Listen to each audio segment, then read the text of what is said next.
Salam, selamat pagi dan salam sehat buat kita semua.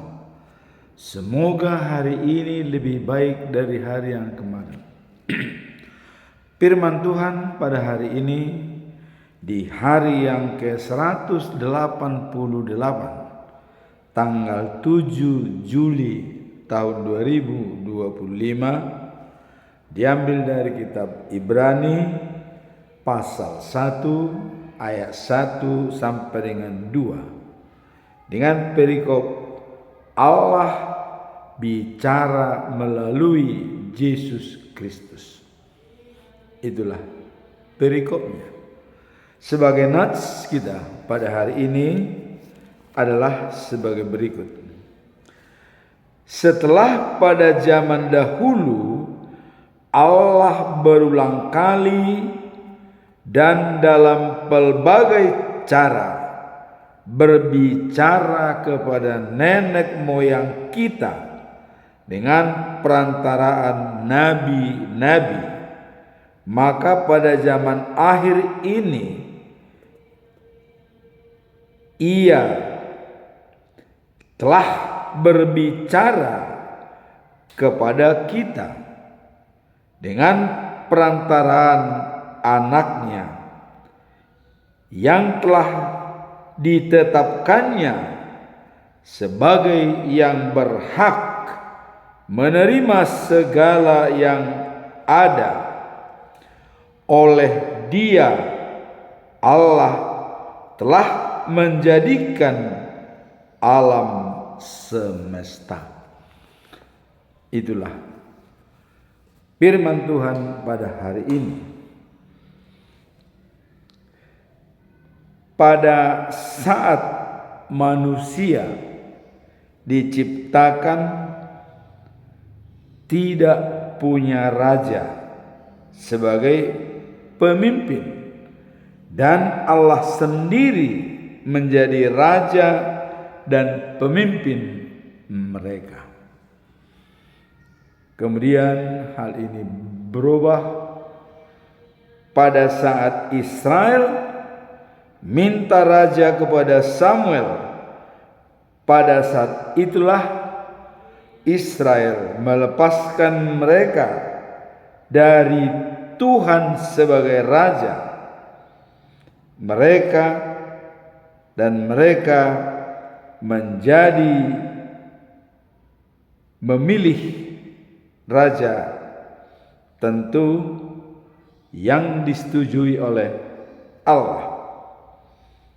Maka mereka berhadapan dengan Tuhan dan nabi-nabi pilihan Tuhan. Kita lihat dalam 1 Samuel pasal 8 ayat 7 sampai dengan 9. Dengan minta raja mereka menolak Tuhan, sebab raja mereka sekarang mereka bersandar pada Tuhan sebagai pemimpin yang sejati, bukan manusia. Nah, jadi pada zaman dulu memang Allah langsung berbicara dengan manusia melalui nabi. Dan kita tahu waktu Musa di Gunung Sinai langsung berhadapan dengan Allah. Bahkan manusia bangsa Israel takut berhadapan dengan Tuhan, karena pada saat siang Tuhan datang dengan tiang awan, dan pada saat malam Allah datang dengan tiang api. Maka bangsa Israel ketakutan dan memberikan wewenang sepenuhnya kepada Musa. Musa, biar kau ajalah yang berhadapan dengan Tuhan. Di sini ayat ini dikatakan tadi adalah dulu, zaman dulu manusia bisa berbicara langsung dengan Tuhan. Pada akhir-akhir ini, pada saat Yesus Kristus lahir, manusia, Allah berhubungan dengan manusia melalui Yesus Kristus. Sekarang apa pedoman kita pada bulan Juli? Kita tetap melihat pedoman kita pada bulan Juli, yaitu setia melayani Tuhan dan hidup menurut kehendaknya. Maka kita diminta berdiri tegak, jangan goyah, kemudian bekerja untuk Tuhan dan bersekutu dengan Tuhan. Maka dikatakan pekerjaan kita tidak akan sia-sia, sangat berharga di mata Tuhan. 1 Korintus pasal 15 ayat 58.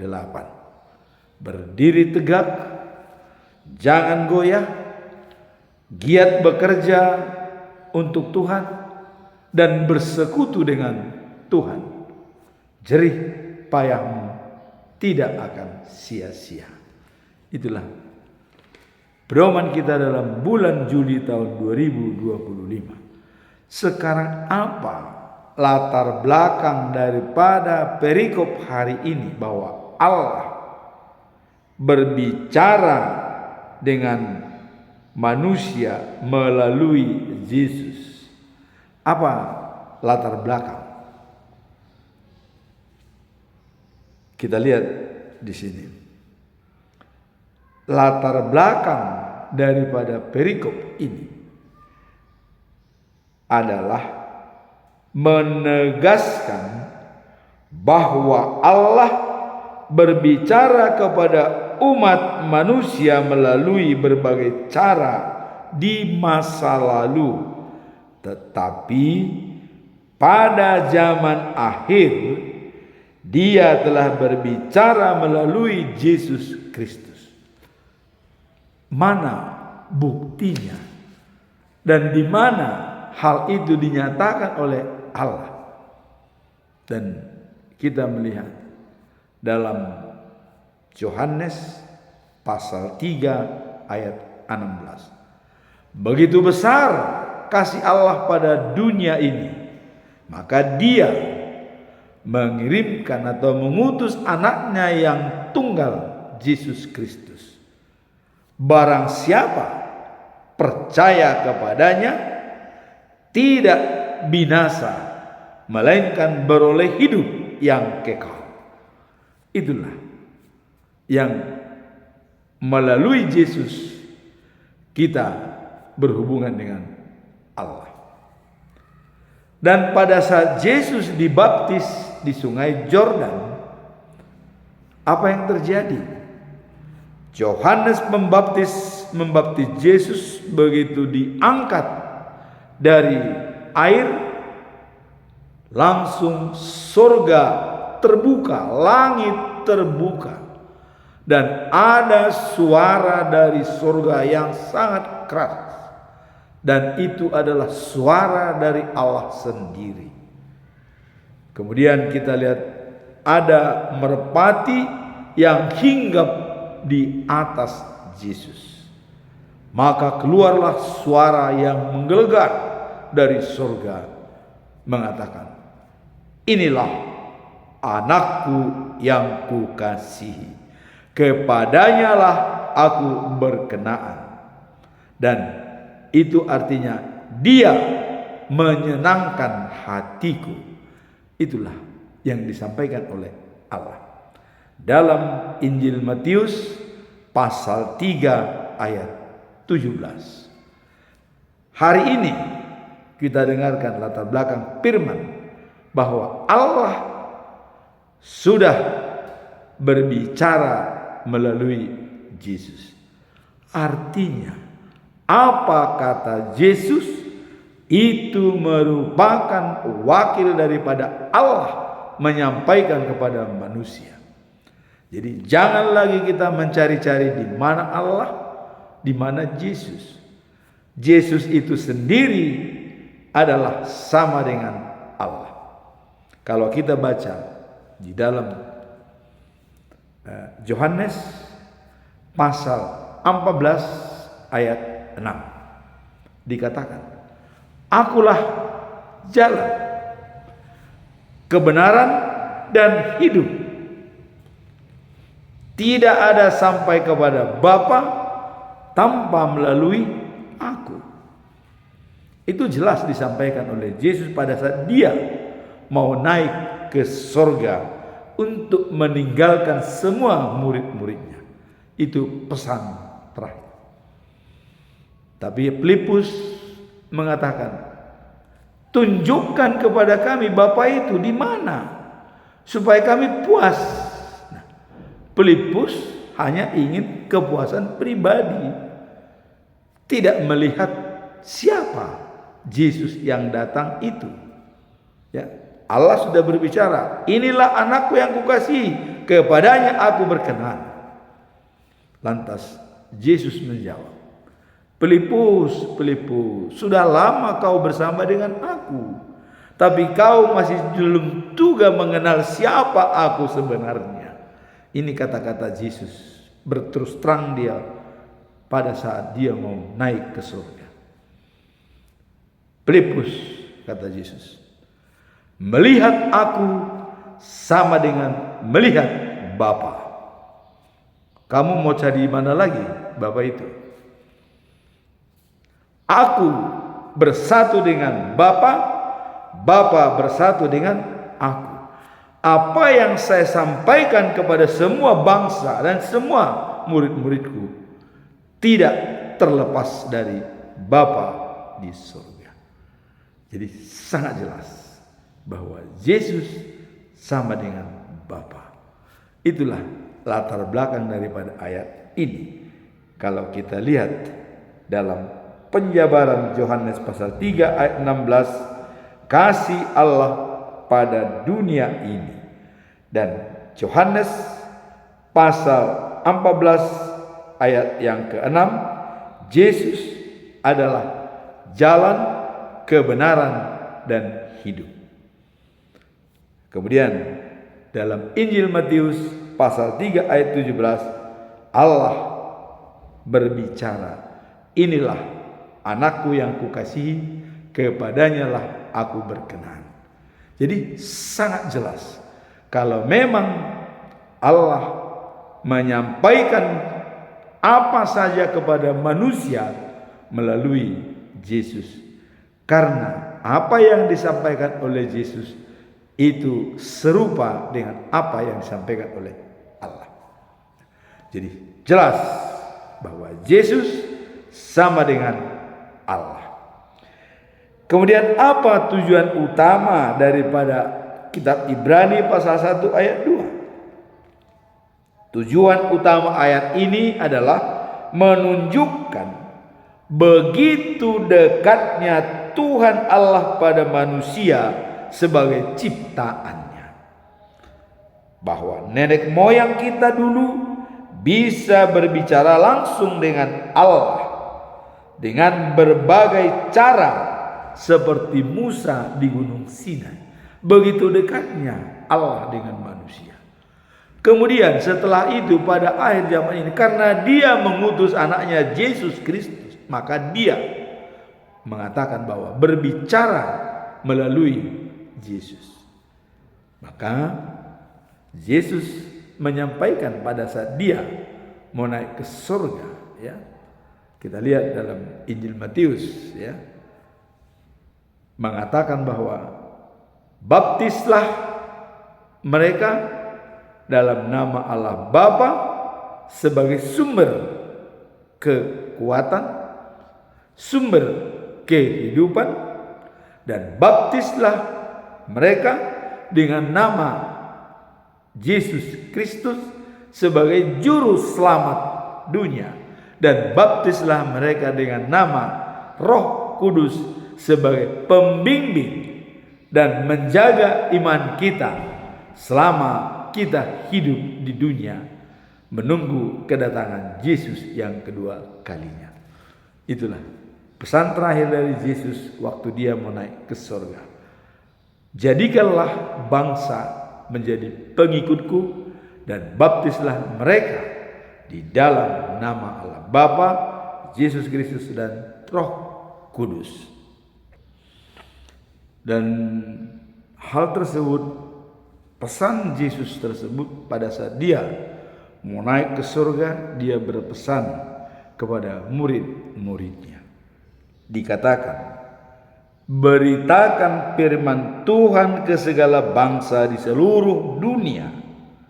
Jadikan mereka pengikutku.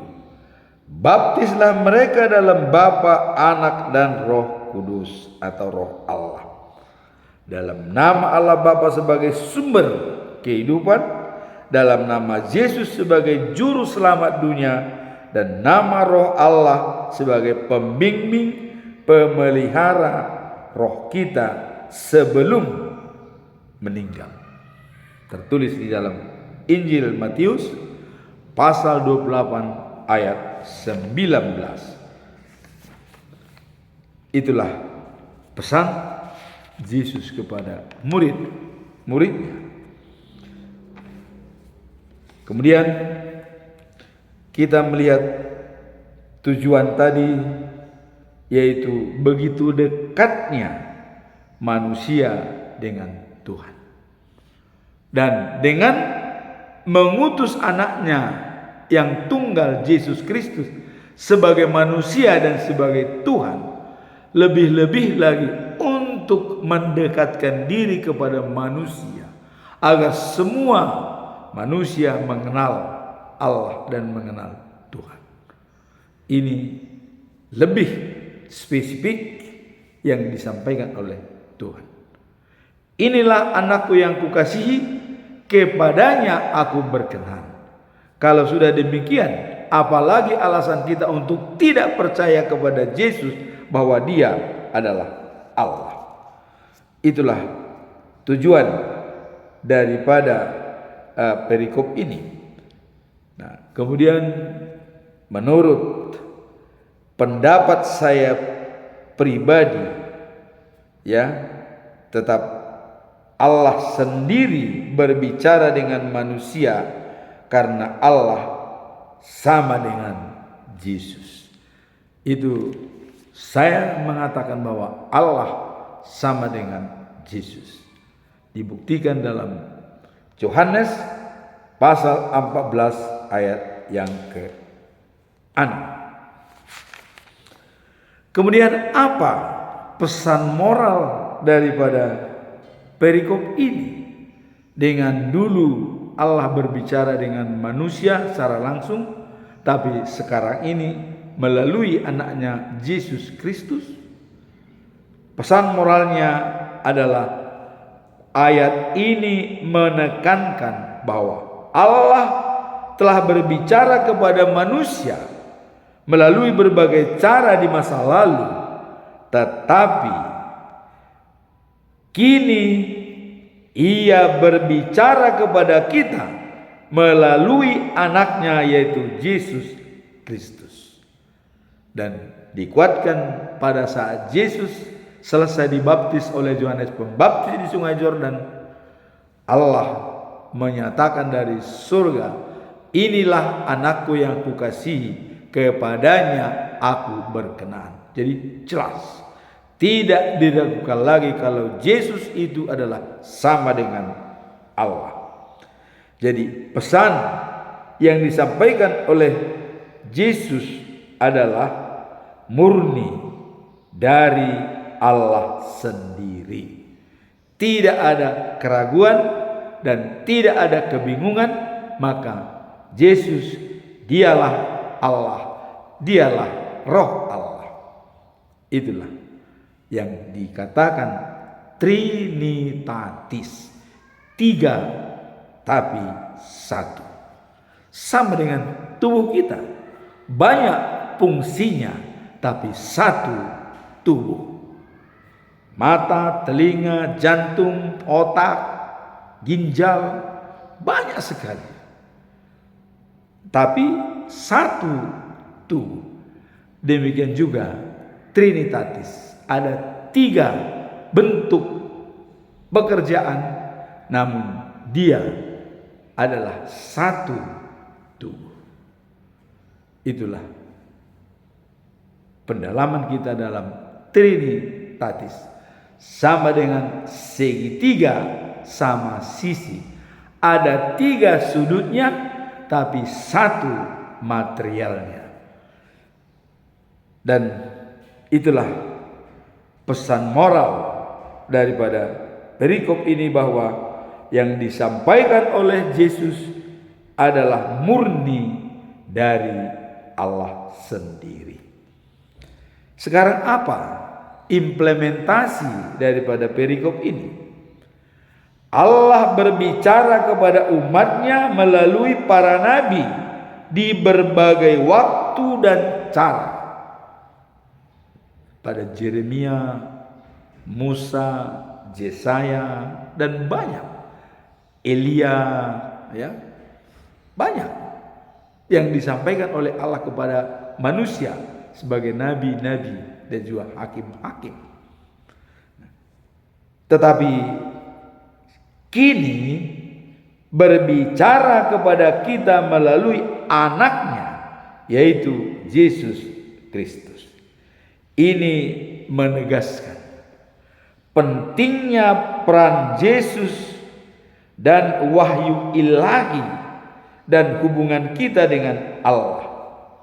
Seperti tertulis pada Yohanes pasal 8 ayat 12 dikatakan, "Akulah terang dunia," kata Yesus. "Barang siapa ikut aku, dia tidak pernah berada dalam kegelapan, tetap terang." Nah, kemudian kalau kita lihat dalam Yohanes pasal 6 ayat 35, "Akulah roti hidup."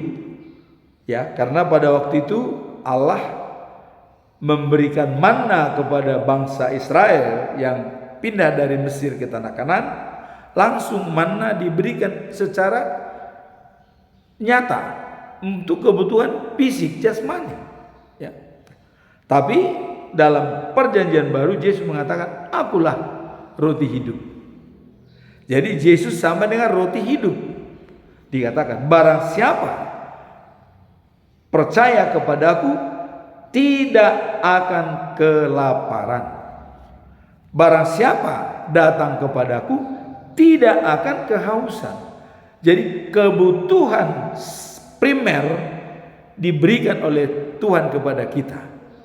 Baik jasmani pada waktu zamannya Musa, dan juga kebutuhan rohani spiritual pada saat kita akan meninggalkan dunia ini.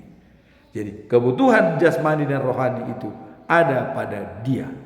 Kita tidak akan pernah lagi haus, tidak pernah lagi lapar, karena Yesus adalah roti hidup. Nah, kemudian dikatakan dalam Yohanes pasal 14 ayat 6, "Akulah jalan, hidup, dan kebenaran. Barang siapa mau bertemu dengan Allah harus melalui aku." Jadi tidak ada sampai kepada Bapa tanpa melalui Yesus, karena Bapa sudah memberikan wewenang otoritas kepada Yesus. "Inilah anakku yang kukasihi, kepadanya aku berkenan." Jadi jangan lagi kita mencari-cari yang sulit, mencari Allah bahwa Yesus tidak kita yakini, tapi percayalah kepada Yesus. Kita tidak akan lapar lagi, tidak akan haus lagi secara rohani, karena Dialah roti hidup bagi kita, dan Dialah jalan. Tanpa melalui Dia kita tidak bisa sampai kepada Bapa. Jangan seperti Filipus, tunjukkan Bapa itu kepada kami supaya kami puas, katanya. Dia ingin kepuasan daripada fisik, bukan kepuasan rohani dan batin yang dia pikirkan. Maka Yesus mengatakan, "Filipus, kamu sudah lama bersama dengan saya, tapi kau tidak mengenal siapa saya." Maka dikatakan secara nyata melihat aku sama dengan melihat Bapa. Bapa bersama dengan aku bersama dengan Bapa. Selesai. Itulah firman Tuhan pada hari ini, bahwa saat ini Allah berbicara kepada manusia melalui Yesus, dan Yesus sudah mengirimkan Roh Kudus kepada kita semua untuk bisa membimbing dan merawat iman kita sampai ajal tiba. Life after life, the new of Jerusalem. Amin. Tuhan memberkati kita semua.